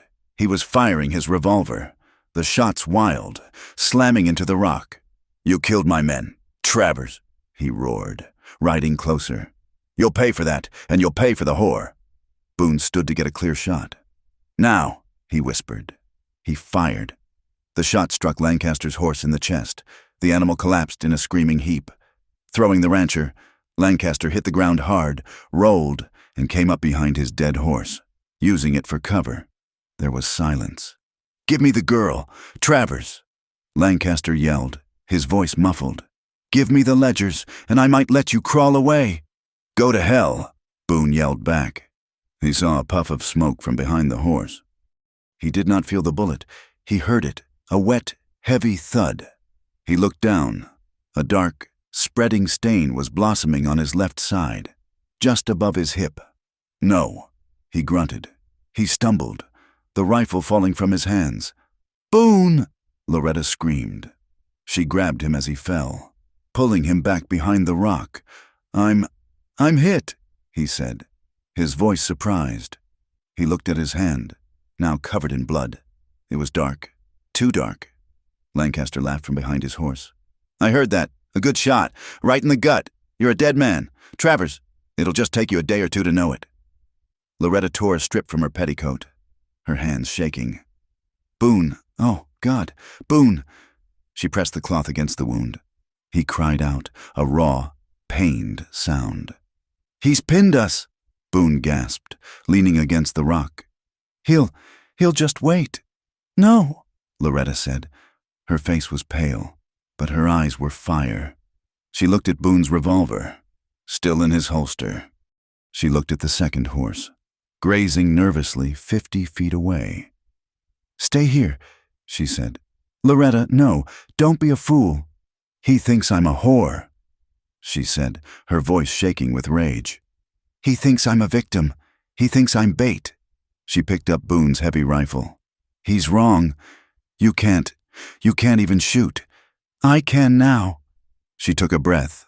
She stood, exposed, and leveled the rifle. Lancaster, seeing her, rose from behind his horse, his own rifle coming up, a look of triumph on his face. Loretta fired. The recoil slammed her back against the rock. The shot was wild, but it was enough. Boone, seeing his chance, seeing her act, drew his revolver. As Lancaster aimed at Loretta, Boone fired from the ground. The bullet struck Lancaster in the throat. The rancher made a wet, gurgling sound. He dropped his rifle. He looked at Boone, his eyes wide with shock. Then he fell, twitching, into the dust. Silence. Loretta was shaking so hard she could not stand.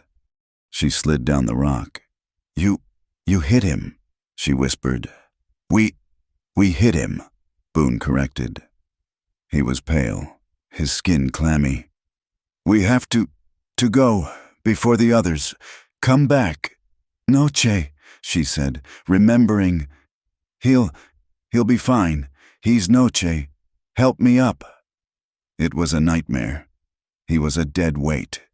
She was not strong enough. But she did it anyway.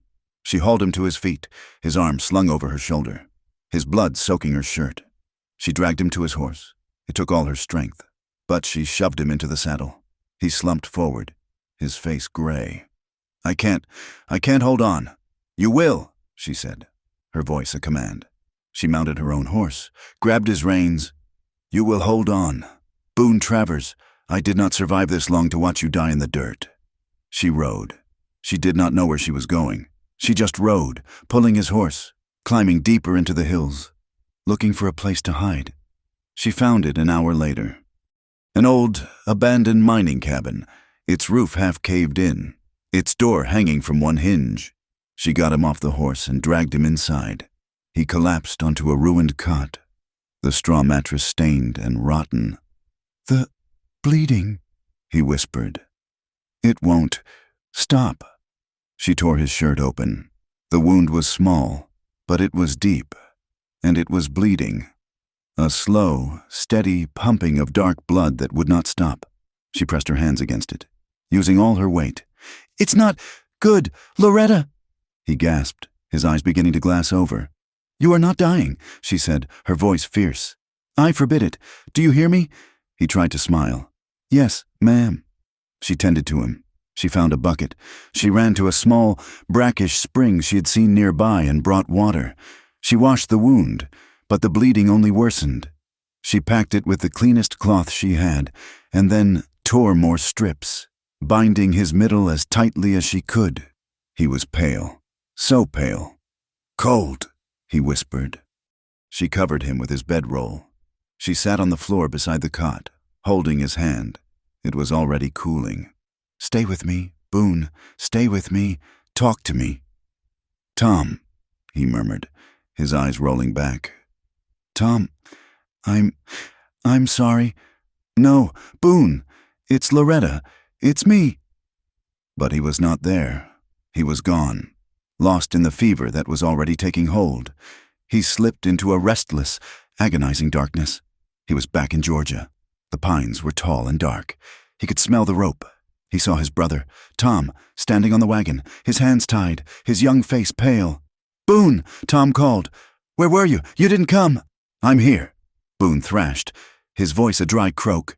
"I'm here. Tom, I'm sorry. They're putting the rope. It's a McCrae." Tom whispered. "The name. It's on the paper. McCrae." "I know, Tom, I know. It's cold. Boone. Stay with me," a voice said. A woman's voice. Gentle. It cut through the nightmare. He was at the stream. Loretta was in the moonlight, her skin silver. "Do you hate me?" she asked. "No," he moaned. I... Hold on, Boone," the voice said. "I'm here." He was back at the gallows. The rope was around his own neck now. He was falling. Loretta watched him, her heart breaking.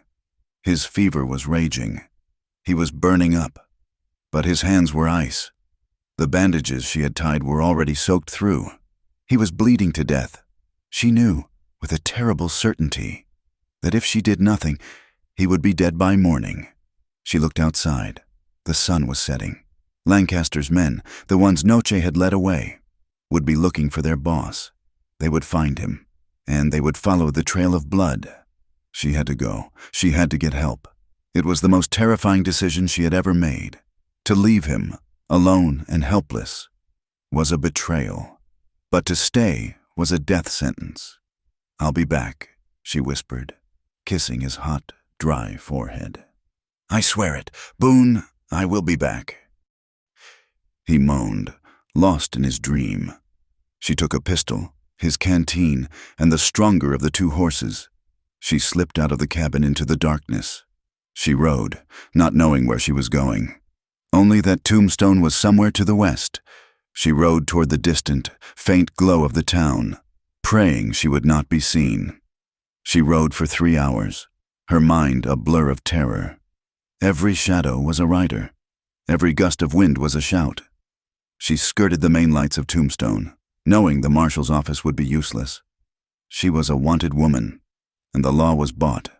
She needed someone outside the law. She found it on the far side of town, across the tracks, a small collection of shacks and tents separate from the main town, the segregated settlement. Most of the homes were dark, but a single light burned in the window of a small, neat cabin. She fell from her horse, stumbled to the door, and pounded on it with her last ounce of strength. The door opened a crack. A man's face, dark and stern, peered out.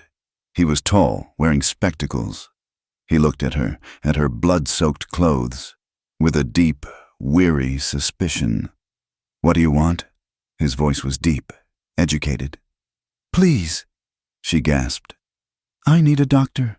My friend, he's been shot, in the side. He's bleeding. He's dying." "I'm a doctor," the man said. "But I don't treat your kind. Go to the white doctor in town." "I can't. We're hiding. The men who shot him are looking for us. It was Lancaster." The doctor's face hardened at the name. "Lancaster." "Yes, he shot him. Please, he's a good man. He's all I have. I have no money. But I will work for you. I will do anything."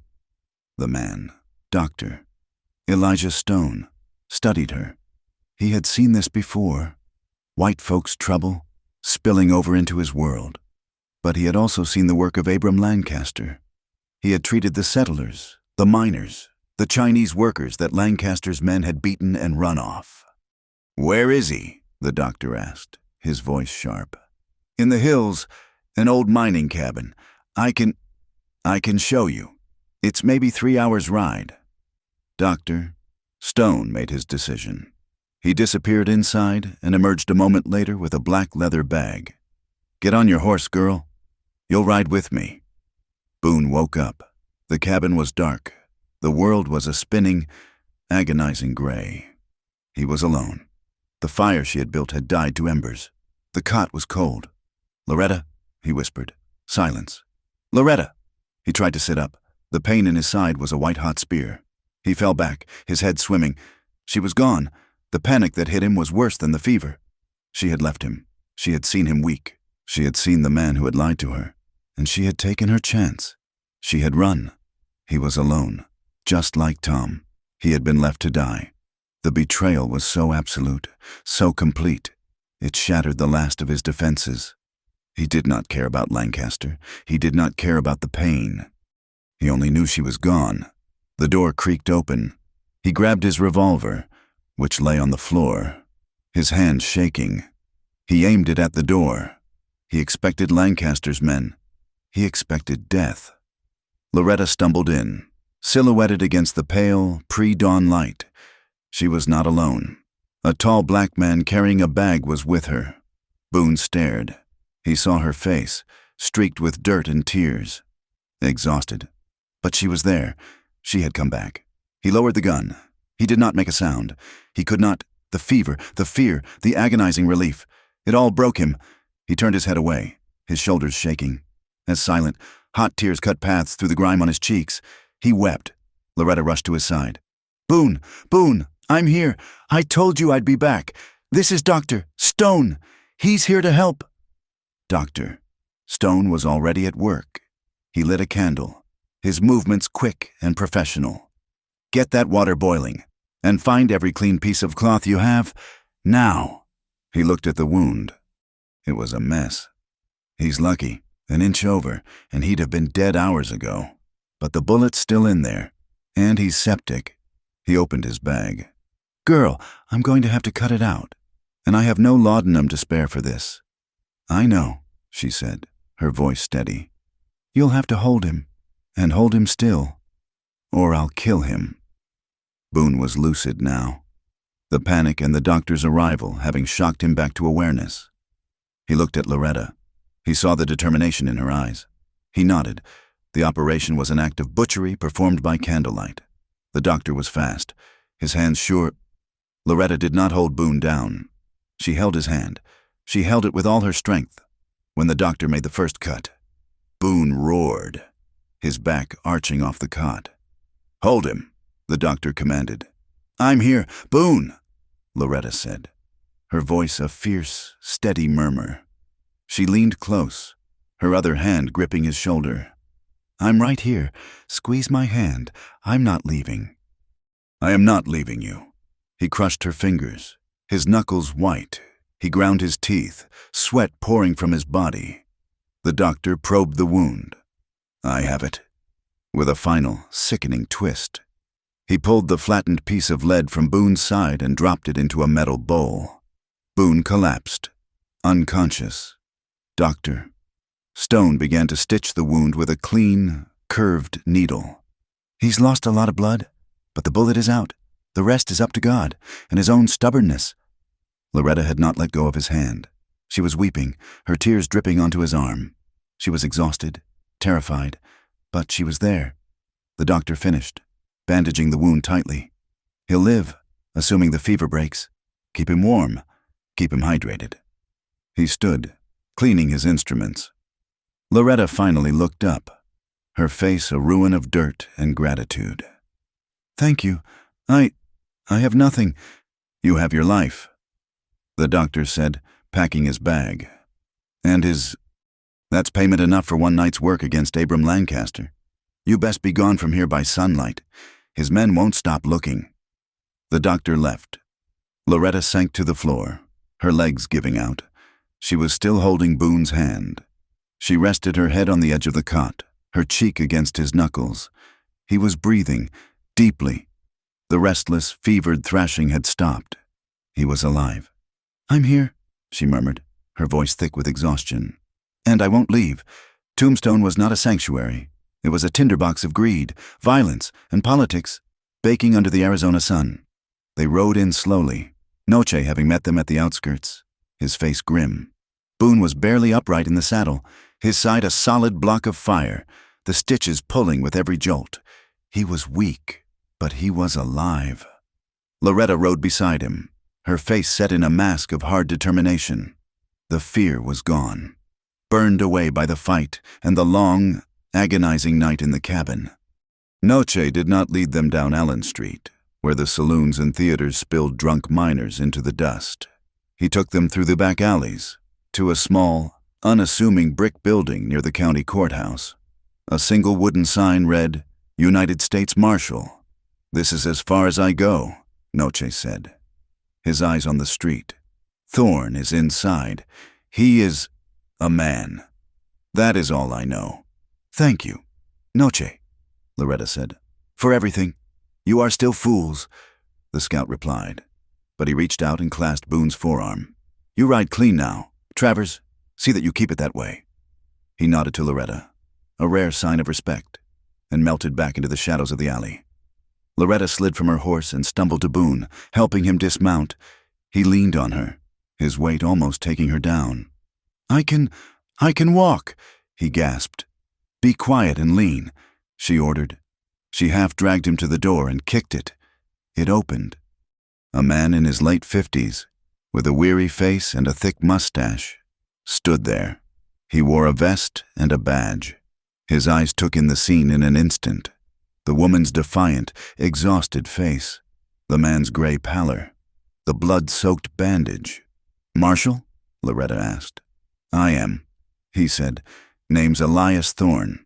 "I am Loretta McCrae. This is Boone Travers." She pushed past him, helping Boone into a chair. "Mr. Travers has been shot. We were ambushed by Abram Lancaster." Thorne's eyes sharpened at the name. "Lancaster? He's dead," Boone said, his voice a low rasp from the chair. "I killed him, after he shot me. And I have this," Loretta said. She strode to the saddlebag she'd carried in, pulled out the oilcloth-wrapped ledgers, and dropped them on Thorne's desk. "This is proof that Lancaster, my father, Judge Alistair McCrae, and half a dozen other men have been running a land fraud scheme for 5 years. It's proof of water theft. It's proof of murder." Thorne stared at the ledgers, then at her. He was silent for a full minute. "That's a hell of an accusation, ma'am." "It's the truth," she said. "We have witness testimony. Boone's, mine, a scout named Noche. We were attacked. We were hunted. They offered $1,000 for my head, dead or alive. It's all in there." Thorne opened the top ledger. He was not a fool. He recognized the names. He recognized the columns of figures that did not add up. He looked at Boone, who was sweating, his eyes closed in pain. "This man needs a doctor," Thorne said. "Not a local one," Loretta said. "They're on Lancaster's payroll, or they're too afraid of him." "Of his ghost, maybe," Thorne muttered. He looked at her. "Seeing the steel, you know who to trust." "There is a man," she said. "A doctor, Elijah Stone. He has a cabin across the tracks." Thorne nodded, his estimation of her rising. "I know him. He's an honest man." He walked to the door and locked it. "You two are not leaving this office. You're not registered at any hotel. As far as Tombstone is concerned, you do not exist. I'll send my deputy for Dr. Stone. You, Miss McCrae, you're going to tell me everything. From the beginning." For the next week, the marshal's office became their prison and their sanctuary. Thorne moved them to a secure room in the courthouse basement, a windowless cell meant for holding federal prisoners. It was grim, but it was safe. Dr. Stone came that first night. He examined Boone's side, his face stern. "You moved him. You absolute fool," he said to Loretta. "He'd be dead if I left him," she countered. "True." The doctor cleaned the wound. It was inflamed, angry, but it was not rotten. "You are hard to kill, Mr. Travers, but if you keep this up, you'll succeed." He gave Boone a bitter tincture for the fever and rebandaged the wound. The investigation began. It was a quiet, suffocating thing. Boone, lying on a cot, gave his testimony. He described the ambush on the convoy, the faces of the men. He described the line shack, the men he had killed, the man Noche had killed. He named Lancaster. Loretta sat with Thorne for 2 days straight. walking him through her father's ledgers. She pointed to the names, the dates, the payments listed as surveying fees or legal retainers that corresponded to the dates settlers had been burned out or disappeared. She told him about her father's confession, his fury, the reason he had sent her west. Thorne was meticulous. He sent coded telegraphs to Tucson, bringing in 3 trusted federal deputies. He sent a wire to the U.S. Attorney's office in San Francisco. He did not trust the local telegraph operator. He rode 20 miles to Benson to send the wires himself. He sent his new deputies, not to the Lancaster ranch, but to the places Boone had described. They found the bodies. They found the dead horse. They found the spent cartridges. The story held. The scandal was not just Lancaster. It was a network. The rancher was the muscle, but Judge McCrae was the brain. And the money flowed through banks in 2 territories. On the 5th day, Thorne acted. His federal deputies, backed by a few soldiers from Fort Huachuca, rode out to the Lancaster ranch. They did not go to arrest. They went to seize evidence. They bypassed the local sheriff entirely, who, upon hearing the news, suddenly found urgent business in Tucson. The Tombstone epitaph got wind of it. The story exploded. It was not just a rumor, it was a federal investigation. The front page was a sea of black ink. Land fraud empire exposed. Prominent rancher dead. Eastern judge implicated. Loretta saw the paper. She held it in her hands, the cheap ink staining her fingers. McCrae. Her name, synonymous with crime, with corruption, with murder. It was the end of her family, the end of her name. She folded the paper and set it down. She felt light. The shame she had carried her entire life, the shame of her father's secrets, was gone. The truth was out. The name was destroyed. But it was destroyed by the truth, not by a lie. She was free. Boone was sitting up, his side aching, when Thorne came into the room. "It's done," Thorne said. "We've arrested Lancaster's foreman and 5 others. The bank in Tucson is being investigated. The attorney in San Francisco is being indicted. And your father, Miss McCrae, there is a federal warrant for his arrest." Loretta nodded. She had expected it. "There's one more thing," Thorne said, turning to Boone. "Your testimony. It was powerful. But your name caused some trouble. There was an old warrant out of Georgia." Boone's face hardened. "It was false." "I know," Thorne said. "I wired the authorities there. I sent them excerpts from these ledgers, showing the connection between Judge McCrae and the estate that provided the witness against your brother. It seems your brother's case was part of this whole sickness." Boone waited, his hands clenched. "They can't undo what's done," Thorne said, his voice quiet. "Your brother is gone, but the new evidence was enough. The old warrant against you is nullified. You're clear." Boone let out a breath he had been holding for 10 years. "Clear. And," Thorne continued, "they've issued a new warrant for the men who led the lynch mob, the ones who are still alive. Anyway, there's a small bounty, $500. Boone looked at his hands. $500. The price of a cheap life. It was not justice. Justice was Tom, alive and well, reading his books. Justice was his brother, not lynched. But it was an end. It was an acknowledgement. The world had finally, 10 years too late, admitted that Tom Travers was an innocent man. "Thank you, Marshal," Boone said, his voice thick. "You're free to go, both of you." Thorne said. He put his hat on. "Mr. Travers, you healed fast. Dr.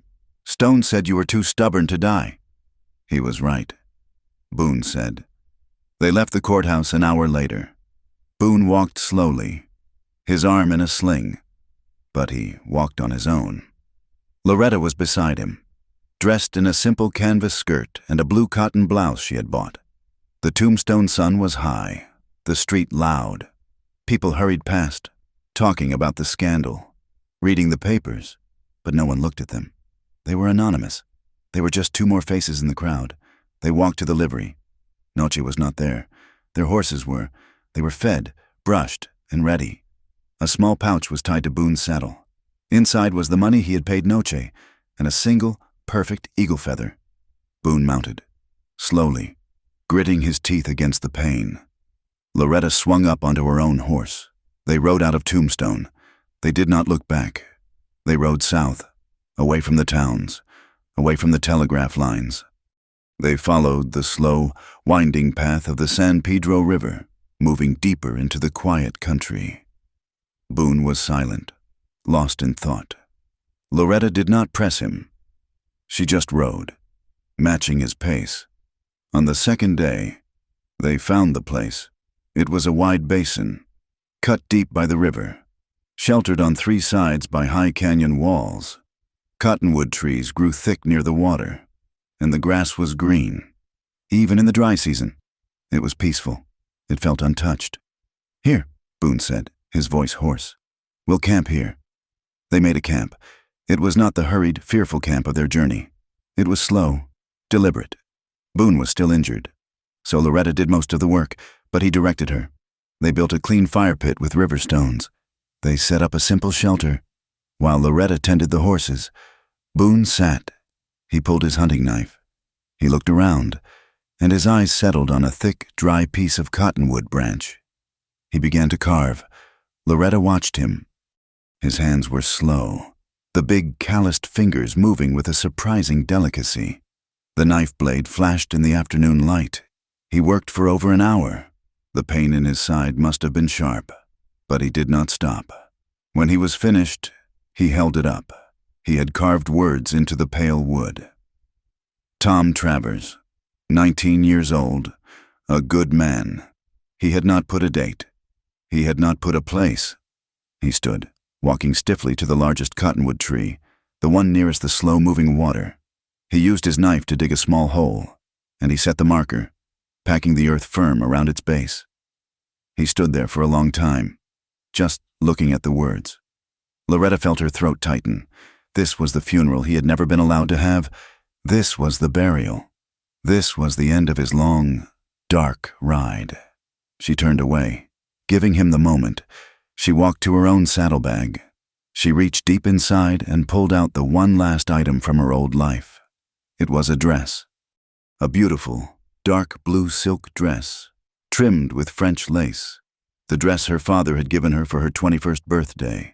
The dress she was meant to wear when she met her new husband, Abram Lancaster's partner. She held it up. The silk shimmered in the light. It was the color of a twilight sky. It was the color of her cage. It was the price of her silence. Boone turned. Hearing the rustle of the fabric, he watched her. Loretta walked to the fire pit. She looked at the dress, this last, beautiful lie. She thought of her father, of his cold eyes, of the warrant he had signed. She thought of the woman she had been, the girl who was locked in attics, the woman who was traded like property. She let the dress fall from her fingers. It landed on the hot coals. The lace caught first, browning, then turning to black ash. The silk hesitated, then flared. A bright, sudden whoosh of blue and orange flame. It burned hot and fast. In a minute, it was gone. Nothing left but a black, curling scrap. She had burned the last of Loretta McCrae. She sat on the ground beside Boone. They sat in silence, side by side, watching the river flow and the fire die. The sun began to set. It painted the high canyon walls in strokes of deep red and bruised purple. The air grew cold. "If you want to keep riding," Loretta said, her voice quiet, "I'll ride with you." Boone turned to look at her. He saw her face, outlined in the twilight. He saw the strength that had dragged him from death. He saw the woman who had faced down her own name. "But not for vengeance," she continued, looking at the small, carved marker. "Not anymore." Boone looked at the marker, too.